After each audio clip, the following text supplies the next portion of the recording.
Akibat konflik yang kembali memanas antara Amerika Serikat dan Iran, sejumlah negara mengalami kelangkaan BBM, salah satunya Austria. Atas kondisi itu, sejumlah warga menyalahkan Amerika yang terus-menerus menyerang Iran.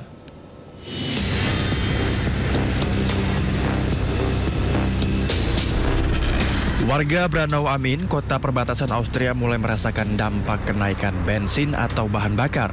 Konflik di Timur Tengah membuat harga BBM merangkak naik. Kondisi tersebut membuat warga ramai-ramai menyalahkan Amerika Serikat yang terus menyerang Iran. Harga minyak dunia kembali meningkat dalam beberapa hari terakhir akibat kekhawatiran konflik tersebut. Per hari ini, harga minyak dunia Brent berada di angka 95,62 dolar Amerika per barrel. Angka tersebut naik dibandingkan kemarin yang berada di angka 93,68 dolar Amerika per barrel. Langkanya BBM di Austria membuat warga menghindari perjalanan yang tidak mendesak sebab mereka khawatir jika kelangkaan BBM semakin parah. Staatssteuer, aber seit wann sind die Benzinpreise so gestiegen? Seit dem Angriff von Mr. Trump auf den Iran. Also ich fahre bewusster, ich versuche Fahrten zu vermeiden, die nicht unbedingt notwendig sind. Und ehrlich gestanden, es ist nicht so, dass ich völlig aufs Auto verzichte. Die öffentlichen Verkehrsmittel sind in unserer Stadt auch nicht besonders gut ausgebaut, meiner Meinung nach, von meinem Wohnort aus. Meski begitu, otoritas Austria mengatakan pasokan bahan bakar dan minyak tetap aman meski pasar bergejolak. Namun mereka tidak menutup kemungkinan harga akan terus naik bila kondisi di Selat Hormuz tak kunjung membaik. Tidak hanya di Eropa, BBM di Palestina pun merangkak naik. Pasokan BBM ke Palestina juga semakin terbatas.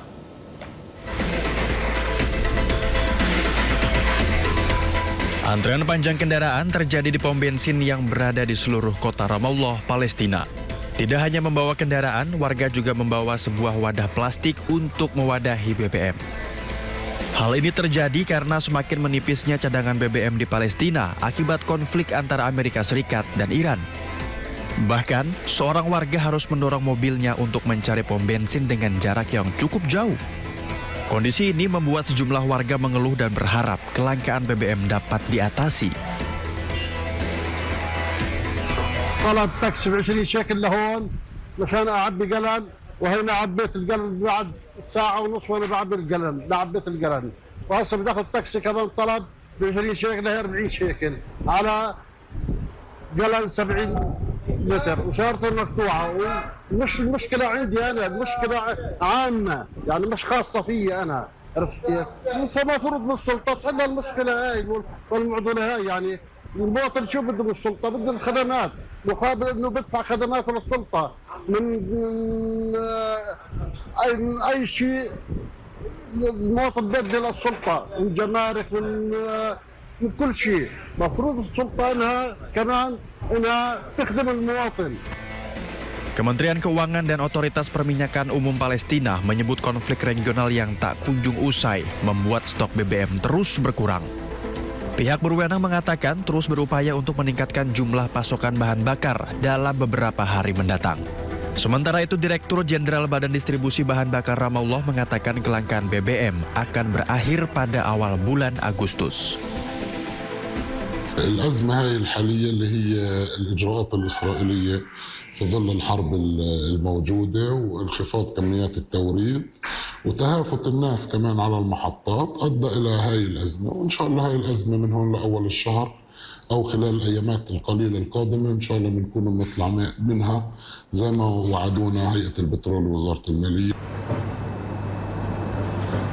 وأهم عامل هو تكدس الشيكل، لأنه الكل بيعرف هذا الموضوع والمقاصة والأمور هاي كمان هي أدت إلى تقليص كمية التوريد للضفة الغربية.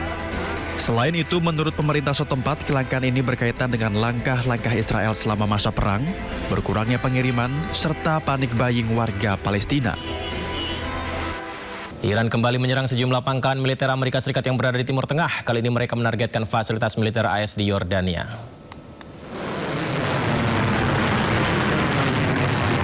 IRGC pemirsa. Garda Revolusi Iran terus menyerang pangkalan militer Amerika Serikat. Salah satunya target adalah pangkalan Amerika di Yordania. Di mana serangan drone kali ini menargetkan pangkalan King Faisal dan Pangeran Hasan, Iran mengklaim telah menghancurkan 8 drone MQ-9 dan merusak 2 helikopter Amerika. Seperti yang kita saksikan di layar kaca Anda, pemirsa.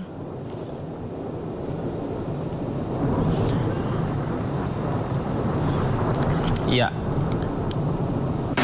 di mana saling serang dan peluncuran roket terjadi.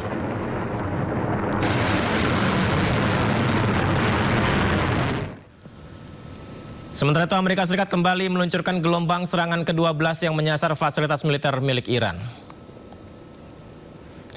Sebuah rekaman yang dirilis oleh Komando Pusat Amerika Serikat atau CENTCOM memperlihatkan sejumlah serangan Amerika Serikat yang menembak kendaraan militer, gudang rudal, dan drone milik Iran. Berdasarkan informasi yang dirilis oleh CENTCOM, pihaknya saat ini berfokus melumpuhkan kemampuan maritim milik Iran.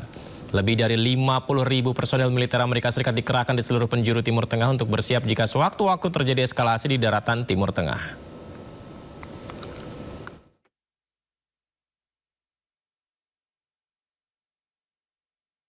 Ya, mantan Presiden Venezuela Nicolas Maduro kembali menjalani proses hukum di Amerika Serikat. Di bawah pengawalan ketat, Maduro tiba di Pengadilan Federal Manhattan untuk mengikuti sidang pra-peradilan di tengah dakwaan narkoterorisme dan penyelundupan kokain yang jadi salah satu perkara internasional paling menyita perhatian.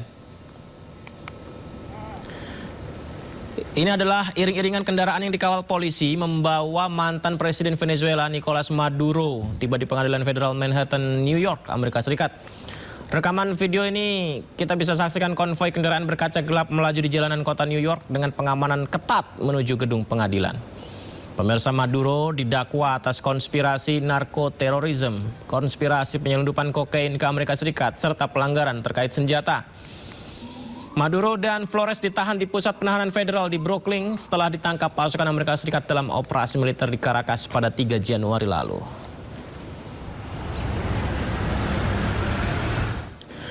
Dan sidang pra-peradilan mantan Presiden Venezuela Nicolas Maduro di New York kembali memicu ketegangan. Puluhan pendukung berunjuk rasa menuntut segera Maduro dibebaskan.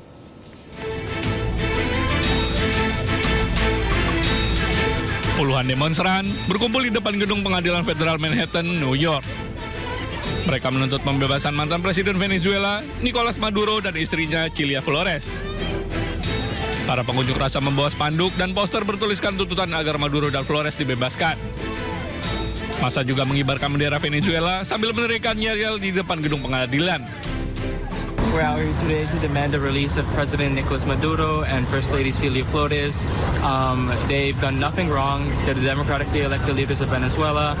And we also stand here to demand hands off of Venezuela. The U.S. has no right to intervene with Venezuelan politics, intervene with Venezuelan sovereignty. The only interest that they have is to take the oil and the natural resources. Aksi ini berlangsung bertepatan dengan sidang pra-peradilan Maduro dan Flores. Maduro dan istrinya ditangkap pasukan Amerika Serikat dalam operasi militer di Caracas pada Januari lalu, sebelum dibawa ke New York untuk menjalani proses persidangan. Kebakaran hutan bergerak cepat melanda Prancis Selatan. Kobaran api yang dipicu kondisi kering ekstrim memaksa ratusan warga mengungsi, sementara hampir 1.000 petugas berjuang menahan laju si jago merah. Kebakaran hutan melanda Departemen Var di Prancis Selatan. Kobaran api memaksa hampir 400 warga meninggalkan rumah mereka demi menyelamatkan diri. Rekaman video pada Rabu memperlihatkan armada pemadam kebakaran berdatangan ke lokasi saat kepulan asap hitam membumbung tinggi dan menyelimuti langit di atas perbukitan. Kalau yang kita lihat ini adalah asap putih ya. Ini karena cuaca yang juga pada saat itu juga kebakaran terjadi pada siang, sore hingga malam hari. Hingga saat ini sedikitnya 2.550 hektar lahan telah terbakar. Otoritas memastikan belum ada korban jiwa dalam insiden ini.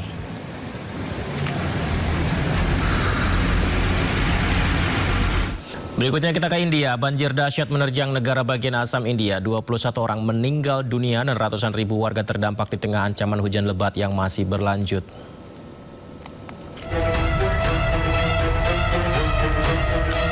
Banjir parah melanda negara bagian Assam di timur laut India. Dilaporkan 21 orang meninggal dunia dalam 24 jam terakhir. Rekaman video dari distrik Jorhat memperlihatkan rumah, jalan, dan lahan pertanian tenggelam di bawah genangan air. Warga terpaksa menerobos banjir setinggi pinggang sambil menyelamatkan barang-barang mereka. Sementara tim penyelamat menyiapkan perahu untuk melakukan evakuasi. Hingga saat ini, sedikitnya 872 desa masih terendam banjir. Lebih dari 24.000 hektar area lahan pertanian juga dilaporkan rusak akibat luapan air. Badan Meteorologi India telah mengeluarkan peringatan kuning untuk wilayah Assam. Otoritas memperkirakan badai petir dan hujan lebat masih akan terjadi di sejumlah daerah selama 4 hari ke depan, sehingga resiko banjir susulan masih tetap tinggi.